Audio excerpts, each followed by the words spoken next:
Welcome back. No account of Rally's greatest cars would be complete without the Group B era. These cars were in a league of their own, some of the most extravagant, extreme and downright excessive cars around. It was as though designers and engineers were given free rein to dream and then created their ultimate fantasy.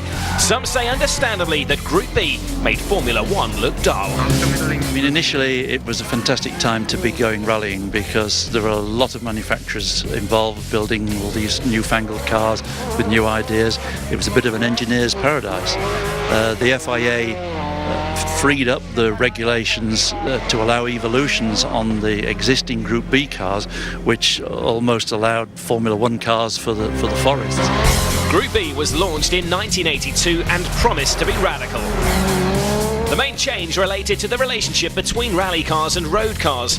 Rules stipulate that rally cars have to be manufactured for the showroom as well as the stages. In Group B days, manufacturers only needed to produce 200 cars to be sold that were identical to those being rallied. 200 meant the sky was the limit in design, engineering and cost. This was the era that gave birth to four-wheel drive, the turbocharger, lightweight body shells and more horsepower in a rally car than ever before. But then in that time when I was in the forest, there was the Group B cars. Of course, the sound of those cars and the speed and just the power they had, that was unbelievable. And I was thinking that, bloody hell, someday I want to get in and try how it feels. It was a very exciting time for rallying, sort of 81 to the end of 86 when they had the Group B car. You know, they were so spectacular because they had so much power. I mean, you're talking 600 horsepower, 650 horsepower, flame spitting, you know, no exhaust. I mean, but I think the big thing that really made them spectacular was just the absolute performance. Double the performance of what you've got now in a current world rally car, but you didn't have anything like the handling characteristics of anything like the new car had. For sure, at that time, very difficult car to drive with so much horsepower and not really the same system for the suspension and the diff than now, and it was a little bit dangerous car at that time. A little bit dangerous, a little more than that. The fatal attraction to power at the expense of control proved lethal. In 1986, it took a number of lives. Just 4 years after its conception, Group B was banned. One of the cars from this era, though, became and remains beloved around the world. The Audi Quattro. It was the first rally car to use four-wheel drive competitively, and at one point it was rumoured to have over 600 brake horsepower, which is almost twice as much as today's world rally cars. This was a real beast of a car. It was like being hit by a 20-ton truck from behind when you left the line. The car just rocketed away compared with all the other cars. The power kept coming, the brakes, the handling, everything was just so much of a step up from everything else. It has a lot of horsepower and also was very wide with big aerodynamic things, so it was for me the most impressive car. From my children on, I see that cars, I hear the noise, and it's still in my mind, the noise from the old days. It changed the shape of rallying. It brought in four-wheel drive, turbocharging, tremendous performance. Everything else was obsolete overnight.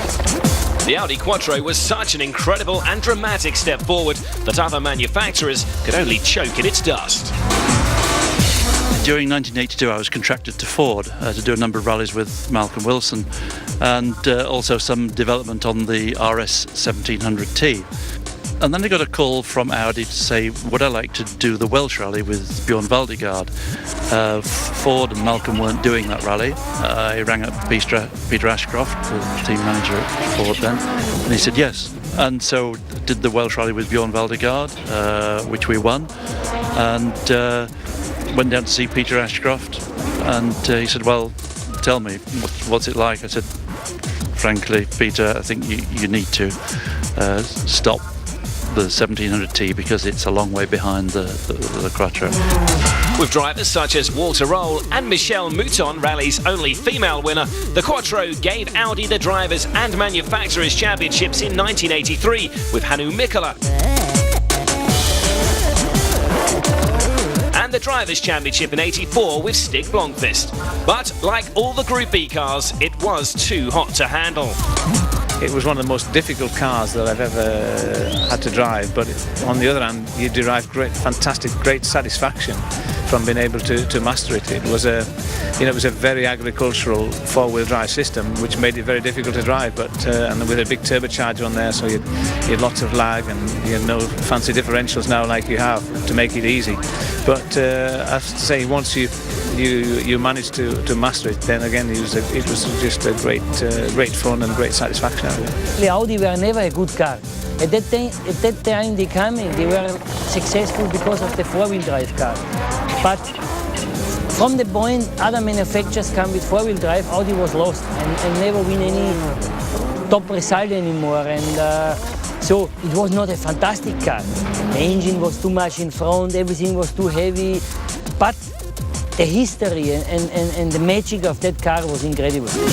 The legacy the Audi Quattro left was all too apparent.